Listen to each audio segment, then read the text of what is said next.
श्री शिवाय नमस्तुभ्यम। हर हर महादेव। दोस्तों, पूज्य गुरु जी ने अभी अपनी कल की शिव महापुराण की कथा में रविवार के दिन किया जाने वाला 11 गेहूं के दाने का एक ऐसा विशेष उपाय बताया है जो उन्होंने आज तक अपनी किसी भी कथा में नहीं बताया है।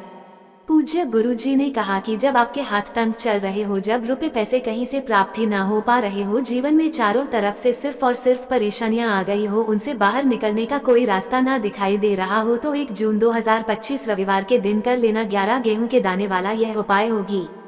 हर मनोकामना पूरी मिलेगी, सभी दोषों से मुक्ति, इतना धन आएगा कि संभाले नहीं संभलेगा। माता लक्ष्मी जी और महादेव जी के आशीर्वाद से पूरे साल धन बरसता रहेगा। दोस्तों, जैसा कि आप सभी लोग जानते हैं कि 1 जून 2025 यानी रविवार को पड़ रही है ज्येष्ठ महीने की षष्ठी तिथि। और दोस्तों, यह वह तिथि है जो ज्येष्ठ महीने में पड़ने वाली सबसे बड़ी और ज्येष्ठ महीने की पहली षष्ठी तिथि है, क्योंकि यह रविवार के दिन पड़ रही है और हमारे हिंदू धर्म में इसका बहुत ही बड़ा और विशेष महत्व होता है। पूज्य गुरु जी ने कहा है कि अगर कभी भी मौका लग जाए और ज्येष्ठ महीने की षष्ठी तिथि रविवार को पड़ जाए तो आप लोगों को सिर्फ और सिर्फ 11 गेहूं के दाने वाला उपाय तो अवश्य ही करना चाहिए, क्योंकि इन दोनों तिथियों का संयोग बहुत ही कम आता है। इसी के साथ दोस्तों, गुरु जी ने कहा है कि जब भी ज्येष्ठ महीने की षष्ठी तिथि पड़े तो आप लोगों को सिर्फ और सिर्फ 11 गेहूं के दाने वाला उपाय तो अवश्य करना चाहिए। यह उपाय इतना खास है कि अगर आपने सही मुहूर्त पर सही क्रिया अनुसार 11 गेहूं के दाने वाला यह उपाय कर लिया, जो प्राचीन काल के समय का महा उपाय है, तो मान के चलिए दोस्तों, महादेव जी के आशीर्वाद से आपके जीवन का कितना ही बड़ा दुख हो, उससे आपको मुक्ति मिल जाएगी। आपकी कोई भी मनोकामना हो, मान लीजिए आप नौकरी की तैयारी कर रहे थे तो आपकी नौकरी लग जाएगी, आपका बंद पड़ा व्यापार चल पड़ेगा। और दोस्तों, आप जिस बीमारी से आप बहुत दिनों से परेशान थे, उस बीमारी से आपको मुक्ति मिल जाएगी। आपके जीवन में धन आना शुरू हो जाएगा, आपके जीवन में धन आने के नए नए रास्ते खुल जाएंगे। और मान के चलिए दोस्तों, फिर आपको किसी भी प्रकार की परेशानी का सामना नहीं करना पड़ेगा। इसलिए दोस्तों, 1 जून रविवार के दिन आप लोगों को इस वाले उपाय को जरूर कर लेना है। भले ही आपने पूरे साल भर इस उपाय को ना किया हो, पर अगर आपने इस ज्येष्ठ महीने में पड़ने वाली षष्ठी के दिन अगर इस वाले उपाय को कर लिया तो आपको इस उपाय को करने का वह फल मिलेगा जिसकी आपने कभी कल्पना भी नहीं करी होगी। इसलिए आप लोग इस गेहूं वाले उपाय को एक बार जरूर कर लेना, ताकि आप लोगों के हाथ से यह मौका ना जा सके और आपको इस उपाय को करने का फल मिल सके। दोस्तों, ये उपाय पंडित जी ने अपनी अभी की ही शिव महापुराण की कथा में बताया है, जो इस उपाय को आज हम आपको बहुत अच्छे से समझाने वाले हैं। इस वीडियो को देखने के बाद इस उपाय को समझने के लिए आपको कोई और वीडियो को देखने की जरूरत नहीं पड़ेगी। तो दोस्तों, इस उपाय को आपको कैसे करना है, कब करना है, कहां पर करना है और उपाय को करते समय आपको किन किन गलतियों को नहीं करना है और आपको किन किन बातों का ध्यान रखना है, ये सारी जानकारी हम आपको इस वीडियो में देंगे। तो चलिए भक्तों, उपायों को शुरू करते हैं। अगर आप भी चाहते हैं कि महादेव जी का आशीर्वाद आप पर सदैव बना रहे तो वीडियो को लाइक करें, चैनल को सब्सक्राइब करें और कमेंट बॉक्स में हर हर महादेव जरूर लिखें। और अपने फायदे के लिए, गरीबी दूर करने के लिए इस वीडियो को पूरा देखकर जाना। यदि आज आपने वीडियो को बीच बीच में से देखा, काट काट कर देखा, तो जीवन में आपको कभी सफलता हासिल भी नहीं होगी। देखिए दोस्तों, यह 1 जून रविवार षष्ठी का दिन यह इतना खास होता है, इतना महत्वपूर्ण होता है। देखा गया है कभी कभी बड़े बड़े पूजा पाठ अनुष्ठान से जो मनोकामना पूर्ण नहीं होते, वो 1 जून रविवार के दिन एक छोटे से उपाय करने से ही आपकी मनोकामना पूर्ण हो जाती है। अब हम समझते हैं इस वाले उपाय को हमें करना किस समय है। इस 11 गेहूं के दाने वाले उपाय को हमें इस रविवार के दिन करना किस समय है। तो देखिए, इस उपाय को करने का जो समय है वो सुबह का समय है और शाम का समय भी है। अब देखिए, यहाँ पर हम मुख्य रूप से सुबह का समय नहीं बोलेंगे, क्योंकि 1 जून रविवार षष्ठी का दिन है और इस दिन प्रदोष काल के समय का बहुत महत्व होता है। बाकी अगर सुबह के समय भी करेंगे तो भी अच्छा होगा, उसमें कोई भी दिक्कत वाली बात नहीं है। तो चलिए जानते हैं इस विशेष उपाय के बारे में। लेकिन उससे पहले एक प्रार्थना, अगर आप इस चैनल पर नए हैं तो आप इस वीडियो को लाइक करें, चैनल को सब्सक्राइब करें और कमेंट बॉक्स में आप अपनी राशि या अपना नाम जरूर डाल दें, क्योंकि हम राशि से जुड़ा भाग्य भी बताते हैं और भाग्य में चल रही परेशानियों को दूर करने के लिए वह आसान से आसान उपाय भी बताते हैं। तो चलिए अब हम अपने सबसे पहले उपाय की बात कर लेते हैं। देखो, गुरु जी ने कहा है कि अगर रविवार के दिन ज्येष्ठ महीने की षष्ठी तिथि पड़ जाए तो इस दिन आपको 11 गेहूं के दाने वाला उपाय तो अवश्य ही करना चाहिए। देखो, ये उपाय यदि आपके जीवन में कर्जा बहुत अधिक है, आपके जीवन में संकट बहुत अधिक रहते हैं, आपके ऊपर बहुत अधिक विपदा आ रही है, बार बार आपको अपने व्यापार में और अपने धन में हानि देखने को मिल रही है, यानी कि आपको प्रत्येक कार्य में हानि हो रही है, तो आपको यह उपाय करना चाहिए। देखिए, इस उपाय के लिए आपको 11 गेहूं के दाने आपको लेने हैं। ठीक है, 11 दाने लेने के बाद में आपको जरूरत होगी चावल के दानों की। 11 चावल के दाने और 11 गेहूं के दाने, और चावल के दाने खंडित नहीं होने चाहिए। अब आप कहोगे भैया गेहूं कहाँ से लेने हैं? देखो, आपको किसी भी किराना स्टोर पर गेहूं के दाने आपको आसानी से मिल जाएंगे, जाकर ले लेना, ठीक है ना। 11 गेहूं 11 चावल के दाने लेने हैं। साथ ही साथ आपको एक तांबे का लोटा लेना है और उस तांबे के लोटे में आपको जल भरना है। जल आपका खुद के घर का होना चाहिए, मंदिर का नहीं होगा। अब आप ये सब सामग्री लेकर पहुंच जाओगे महादेव के शिवलिंग के पास में। शाम के टाइम पर प्रदोष काल में देखो, जब आप यह उपाय कर रहे हो तो अपना फेस रखना उत्तर दिशा, नॉर्थ डायरेक्शन की तरफ। अब यहाँ पर जो मैं आपको क्रम बताने जा रहा हूँ ना, उस मेरे क्रम को बहुत ध्यान से सुनिए। महादेव को अगर कोई सबसे प्रिय है ना, तो उनकी सबसे छोटी पुत्री जिनका नाम है माता अशोक सुंदरी, जो आपके पास में चावल के 11 दाने हैं ना, उन चावल के 11 दानों को माता अशोक सुंदरी के स्थान पर आपको अपना नाम और गोत्र बोलते हुए समर्पित कर देने हैं, है ना। और चावल के दानों को रखने के बाद में जो आपके पास में तांबे का लोटा है ना, उस तांबे के लोटे को कहीं पर भी हम जल नहीं चढ़ाएंगे। सिर्फ और सिर्फ माता पार्वती का जो हस्तकमल आपको दिख रहा है, यहीं पर गोल गोल आपको समर्पित करना है उसी जल को, और कहीं नहीं, ना तो माता अशोक सुंदरी के स्थान पर, ना तो शिवलिंग के ऊपर, सिर्फ आपको यहाँ पर गोल गोल जलाधारी पर आपको उस जल को समर्पित करना है। अब आपके पास में बचे हुए हैं 11 गेहूं के दाने और बचे हैं उन्हीं 11 गेहूं के दाने को आपको अपनी मनोकामना, अपने विशेष कहते हुए महादेव के शिवलिंग के ऊपर अगर आप रविवार षष्ठी के दिन प्रदोष काल में समर्पित कर देते हैं, तो आपकी जो भी मनोकामनाएं होंगी, जो भी विश होंगी, महादेव पूरी जरूर करते हैं। अन्न को समर्पण करने से, उस खासकर गेहूं को समर्पण करने से हमारी इच्छाएं पूरी होती हैं। और अगर वो दिन रविवार का दिन हो, तब तो इससे सुंदर संयोग कुछ भी नहीं हो सकता। आपकी इच्छाओं को पूरा करने के लिए बहुत स्पेशल, बहुत प्यारा सा उपाय आप सभी को जरूर करना है। ध्यान में रखिएगा, यह उपाय प्रदोष काल में करना है। देखो, गुरुजी ने कहा है, भगवान शिव के शिवलिंग पर 33 कोटि देवी देवताओं का वास होता है। अगर हम शिवलिंग के सामने कुछ भी उपाय करते हैं तो हमारे सभी देवी देवता हमसे खुश हो जाते हैं। यह उपाय आपको अवश्य करना है। देखो, सुबह के टाइम नहीं कर सकते, ठीक है। अब बात करते हैं अगले उपाय की। लिखिए, इसके लिए आपको क्या करना है। एक काली मिर्च लेनी है। देखो, ध्यान से समझना, एक काली मिर्च लेनी है और ध्यान देना है कि काली मिर्च कहीं से भी खंडित नहीं होनी चाहिए। फिर इसके बाद आपको लेना है एक गोल बाती का दीपक। देखिए, दीपक आप चाहे तो माटी का ले लें, और यदि आपके पास माटी का दीपक नहीं है तो आप ये दीपक शुद्ध आटा लगा के एक दीपक बना सकते हैं।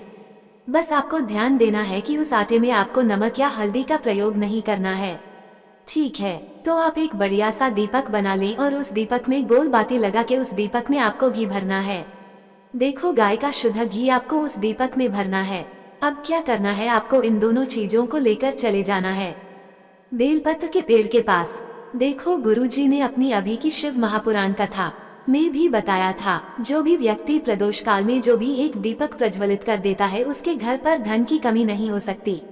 देखो, यदि आपके घर के आसपास कहीं बेलपत्र का पेड़ नहीं है या घर से काफी दूर पड़ता है और आप जा नहीं सकते, तो आगे हम ये भी बताएंगे कि कैसे इस उपाय को करना है। अगर बेलपत्र वृक्ष ना हो तो देखो, अब आपको प्रदोष काल में इन दोनों चीजों को लेकर चले जाएं। बेलपत्र के पेड़ के पास में अब क्या करना है, सबसे पहले आपको उत्तर दिशा की ओर मुंह करके आपको खड़े हो जाना है, और जो आप दीपक लेकर गए हैं उससे आपको बेलपत्र की जड़ में प्रज्वलित करना है। दीपक प्रज्वलित करने के बाद आपको एक काली मिर्च अपनी हथेली पर रखना है और बेलपत्र के पेड़ का आपको 5 बार परिक्रमा लगा लेना है। और यदि आप परिक्रमा बेलपत्र के पेड़ का नहीं लगा सकते हैं, तो आपको दीपक को चारों ओर कुछ इस तरह से दीपक के ऊपर से 5 बार घुमा देना है, मतलब आरती करना है। और घुमाने के बाद आपको उसी काली मिर्च को दीपक में डाल देना है, और वहीं पर बैठकर हाथ जोड़ करके आंख बंद करके आपको जो भी आपके जीवन में समस्याएं हैं, घर से लक्ष्मी जी का निवास नहीं है, घर में लक्ष्मी जी प्रवेश नहीं कर रही हैं, और भी जीवन में जो भी समस्याएं हैं, तो उस समय आपको विनती करनी है, ठीक है। अब इसके बाद यदि आपके घर के आसपास कहीं बेलपत्री का पेड़ नहीं है, तो आपको इन सब चीजों को लेकर चले जाना है शंकर जी के मंदिर में। और शिव जी के मंदिर पहुंचकर आपको क्या करना है, आपको इसी एक दीपक को आपको शंकर जी के मंदिर की जो चौखट होती है ना, वहाँ पर आपको इस दीपक को जलाना है और दीपक जलाते समय आपका मुख उत्तर दिशा की ओर होना चाहिए। दीपक जलाने के बाद आपको क्या करना है, एक काली मिर्च अपनी हथेली पर रखना है और आपके जीवन में जो भी समस्याएं हैं, चाहे वो समस्या परिवार को लेकर हो या फिर धन को लेकर हो, वो अपनी वो समस्या बोलनी है और बोलने के बाद आप उसी काली मिर्च को दीपक में डाल देना है और आपकी कामना पूर्ण हो जाए, घर में लक्ष्मी जी का निवास हो, ऐसी कामना आपको कर लेनी है। देखिए, शंकर जी की मंदिर की जो चौखट होती है ना, उसमें 33 कोटि देवी देवता निवास करते हैं। यदि आप वहां पर दीपक जलाते हैं तो इससे भगवान शिव तो प्रसन्न होते ही हैं, साथ ही आपको 33 कोटि देवी देवताओं का आशीर्वाद प्राप्त होता है और वो सभी प्रसन्न होते हैं जिनकी आशीर्वाद से आपकी कामना 100% पूरी होती है। आप ये उपाय जरूर करिएगा, बहुत ही छोटा सा उपाय है, करके देखिएगा। देखिए, अब हम जान लेते हैं गुरुजी द्वारा बताए गए दूसरे उपाय के बारे में। इस उपाय के लिए आपको मात्र 2 लौंग लेनी होगी, यानी कि आपको एक लौंग का जोड़ा लेना है। 2 फूल वाली आपको लौंग लेनी है। लौंग का जोड़ा कहीं से भी खंडित नहीं होना चाहिए, इस बात का ध्यान रखें। इसी के साथ में आपको लेना होगा लाल चंदन का पाउडर। देखिए, यदि आपके पास लाल चंदन की लकड़ी है तो उसे घिसकर भी आप चंदन के रूप में प्रयोग कर सकते हैं। यदि पाउडर है तो उसका भी आप अपने उपाय के लिए प्रयोग कर सकते हैं। देखिए, चंदन जो है वह तेज का प्रतीक माना गया है और साथ ही साथ जीवन के अंधकार को दूर करने का प्रतीक माना गया है। अब इसी के साथ में आपको मात्र एक तांबे के पात्र के अंदर शुद्ध जल लेना होगा अपने घर से। अब दोस्तों, ये तीनों सामग्री लेकर के सीधे आपको पहुंच जाना होगा भगवान शिव के मंदिर में। देखिए, इसी के साथ में आपको एक गोल बाती का दीपक भी लेना होगा। दीपक आप मिट्टी का भी ले सकते हैं, शुद्ध घाटा मढ़कर उसका भी तैयार कर सकते हैं और दीपक में आपको शुद्ध घी का प्रयोग करना है। लेकिन जैसे ही आप इन सभी सामग्रियों को मंदिर में लेकर के पहुंचेंगे, मंदिर में जैसे ही आप चौखट के वहां पर पहुंचेंगे तो मंदिर की चौखट के सीधी तरफ आप जो अपने साथ एक गोल बाती का दीपक लेकर के आए हैं, उसे आपको सबसे पहले तो प्रज्वलित कर देना है। यानी कि जैसे ही आप मंदिर की चौखट के वहां पर प्रवेश करते हैं तो उसके सीधी तरफ आपको ये गोल बाती का दीपक प्रज्वलित कर देना है। अब देखिए, जैसे ही आप ये दीपक प्रज्वलित करेंगे तो आपकी जो भी मनोकामना है उससे आपको बोल देना है। आप इस दीपक को इस प्रकार से प्रज्वलित करने के बाद इन सभी सामग्रियों को आपको शिवलिंग के पास में लेकर पहुंच जाना है। अब देखिए दोस्तों, आपके पास जो एक तांबे के पात्र के अंदर शुद्ध जल है, उसमें से आपको केवल आधा लोटा जल ही भगवान शिव के शिवलिंग पर अर्पित करना है। आधा लोटा जल आपको उसी पात्र के अंदर बचा लेना है। अब दोस्तों, आपके पास जो 2 लौंग है, यानी कि एक लौंग का जोड़ा है, उससे आपको अपना नाम और अपने गोत्र को बोलते हुए आपकी जो भी समस्या चल रही है, आपके जीवन में जो भी परेशानी उत्पन्न हो रही है, उन्हें आपको बोल देना है। और यह जो लौंग का जोड़ा है, इसे आपको भगवान शिव के शिवलिंग पर अर्पित कर देना है। जैसे ही आप ये 2 लौंग शिवलिंग पर चढ़ाएंगे तो अपना हाथ जो है वहां पर आपको रखना है और महादेव से आपको प्रार्थना करनी है कि मेरे जीवन की ये जो परेशानियां हैं वह सभी दूर हो जाएं। यानी कि आपके जीवन में धन की संबंधित परेशानी चल रही है, कर्ज की समस्या चल रही है, बच्चों का पढ़ाई लिखाई में मन नहीं लग पा रहा है, घर के जो आर्थिक संकट है वो सभी दूर हो, व्यापार आपका ढंग से नहीं चल पा रहा है, घर में रोग की स्थिति बनी हुई है, यानी कि जिस भी प्रकार की आपकी समस्याएं हैं उसे आपको महादेव से बोल देना है और महादेव से इन सभी समस्याओं को दूर करने के लिए आपको प्रार्थना कर लेनी है। अब देखिए दोस्तों, आपने जो 2 लौंग शिवलिंग पर समर्पित की थी उसे आपको वहां से उठा लेना है और इन दोनों लौंग को आपको शिवलिंग से उठा के सीधे उससे जल के पात्र के अंदर डाल देना है। यानी कि आपने आधा लोटा जल और बचाया हुआ था, उसी के अंदर आपको ये 2 लौंग डाल देनी है और साथ में आप जो लाल चंदन लेकर के आए थे उस लाल चंदन को भी आपको उसी पात्र के अंदर डाल देना है। यानी कि आधा लोटा जल और बचा हुआ है तो उसी आधे लोटे जल के अंदर आपको ये लाल चंदन भी डाल देना है। अब देखिए, इस आधे लोटे जल में है जिसमें आपने 2 लौंग डाली है, लाल चंदन डाला है, उसे सीधे लेकर के आपको पहुंचना है बेलपत्र के वृक्ष के वहां पर। देखिए, बेलपत्र का वृक्ष यदि आपके घर पर है तो वहां पर आपको आ जाना है। आपके घर के आसपास कहीं भी है तो वहां पर आपको पहुंच जाना है और उसके बाद आपका जो मुख है वो उत्तर दिशा की ओर होना चाहिए और उसके बाद आपको अपना नाम और अपने गोत्र को बोलना है और पुनः अपने जो भी परेशानियां शिवलिंग के पास में बोली थी उन्हें आपको वापस से बेलपत्र के वहां पर भी बोल देनी है। और यह जो आधा लोटा जल और है, इससे आपको पूरा बेलपत्र के वृक्ष की जड़ में श्री शिवाय नमस्तुभ्यं इस मंत्र का जाप करते हुए समर्पित कर देना है। तो बस इतना सा उपाय आपको करना है। जो भी आपकी परेशानी है, समस्या है, उससे महादेव निश्चित ही दूर करेंगे। अब दोस्तों, हम जान लेते हैं तीसरे चमत्कारी और विशेष उपाय के बारे में। देखिए, यह उपाय बहुत ही चमत्कारी है, क्योंकि इस उपाय से आपके जीवन में तेज की वृद्धि होगी। यानी कि जीवन से जितना भी अंधकार है वह सभी दूर होगा। तो इस उपाय के लिए आपको मात्र एक गुड़ का टुकड़ा लेना है। गुड़ का टुकड़ा आपके जीवन में तेज की वृद्धि करता है और साथ ही साथ आपके जीवन से जो अंधकार है उसे दूर करता है। इसी के साथ में आपको एक चावल दाना यानी कि अक्षत का दाना लेना है। ये चावल का दाना आपके जीवन में सुख शांति को लेकर के आता है। आपके जीवन में धन की जितनी भी परेशानियां हैं उन्हें समाप्त करता है। इसी के साथ में आपको मात्र एक हरा मूंग लेना है। हरा मूंग जो है वो बुध ग्रह को प्रसन्न करता है। देखिए, हरे मूंग का उपाय करने से बुध ग्रह मजबूत होता है और बुध ग्रह के मजबूत होने से बुद्धि, ज्ञान और विवेक की प्राप्ति होती है। तो ये तीनों ही सामग्री आपको एक एक लेनी है, यानी कि एक गुड़ का टुकड़ा, एक चावल का दाना, एक हरा मूंग आपको लेना है।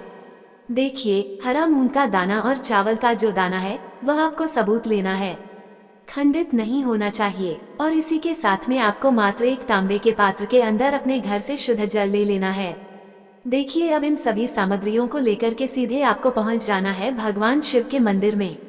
आप यह उपाय सुबह से लेकर शाम तक किसी भी समय कर सकते हैं, लेकिन रविवार के दिन ही आपको इस उपाय को करना है। तो सबसे पहले तो ये जो एक गुड़ का टुकड़ा है, एक चावल का दाना है और एक हरा मूंग का दाना है, उन तीनों को आपको उस जल के पात्र के अंदर डाल देना है। लेकिन ये जो उपाय है आपके जीवन की सारी परेशानियों को दूर करने के लिए होता है, लेकिन विशेष मनोकामना तीनों सामग्रियों से ही आपकी परिपूर्ण हो जाती है। देखिए, यदि आपके जीवन तेज होगा तो सभी आपसे वार्तालाप करेंगे, सभी आपसे बात करेंगे और आपका जो मान सम्मान है वो बढ़ता है। और चावल का जो दाना है वह धन में वृद्धि करता है, मन की शांति के लिए होता है। और हरा मूंग जो है वो बुद्धि, ज्ञान और विवेक की प्राप्ति के लिए होता है। अब देखिए, ये जो एक पात्र है इससे आपको भगवान शिव के शिवलिंग पर धीरे धीरे अर्पित कर देना है। श्री शिवाय नमस्तुभ्यम इस मंत्र का जाप करते हुए और तुम रुकेश्वर महादेव का मन में स्मरण करते हुए, लेकिन तुम रुकेश्वर महादेव का स्मरण करने से यह जो उपाय है और अधिक प्रभावशाली हो जाता है। तो तुम रुकेश्वर महादेव का स्मरण करते हुए यह उपाय करने से आपके जीवन में जो भी अशांति है वह सभी दूर हो जाएगी। तो इस प्रकार से आपको ये सुंदर सा उपाय कर लेना है। इसके बाद बात करते हैं तीसरे उपाय की। देखो, यह उपाय बहुत ही अचूक उपाय है जो आपको करना है। देखो, इस उपाय के लिए आपको 2 दीपक लेने हैं। देखो, दोनों दीपक आपको मिट्टी के दीपक लेने हैं।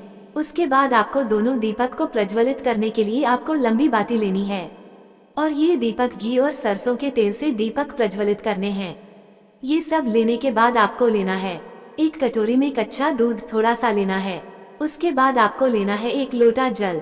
देखो, गुरुजी ने इस उपाय के लिए बताया है कि यह उपाय आपको प्रदोष काल में करना है। कहते हैं कि बेलपत्र के वृक्ष में प्रदोष काल के समय में महादेव वास करते हैं।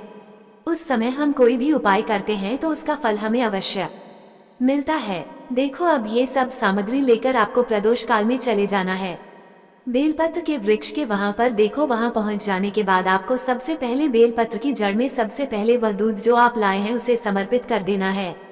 उसके बाद आपको जो 1 लोटा जल जो आप लाए हैं वह आपको धीरे धीरे बेलपत्र की जड़ में समर्पित कर देना है। उसके बाद आप जो दीपक लाए हो, दोनों दीपक को आपको बेलपत्र की जड़ में बेलपत्र की तरफ मुंह करके बाती का आपको 1 दीपक घी का और 1 दीपक तेल का प्रज्वलित कर देना है और आपकी जो भी मनोकामनाएं हैं वह महादेव को बोलना है। देखो, गुरुजी ने कहा रविवार के दिन पर बेलपत्र की जड़ में दीपक प्रज्वलित कर देता है, महादेव उसकी सभी मनोकामना पूरी कर देते हैं। देखिए दोस्तों, आज के इस वीडियो में रविवार के दिन किए जाने वाले 3 बहुत ही सुंदर से उपाय बताए हैं जो आपको करने हैं। अगर आपको हमारी यह वीडियो पसंद आई हो तो हमारे इस वीडियो को लाइक करें और कमेंट बॉक्स में लिखें हर हर महादेव।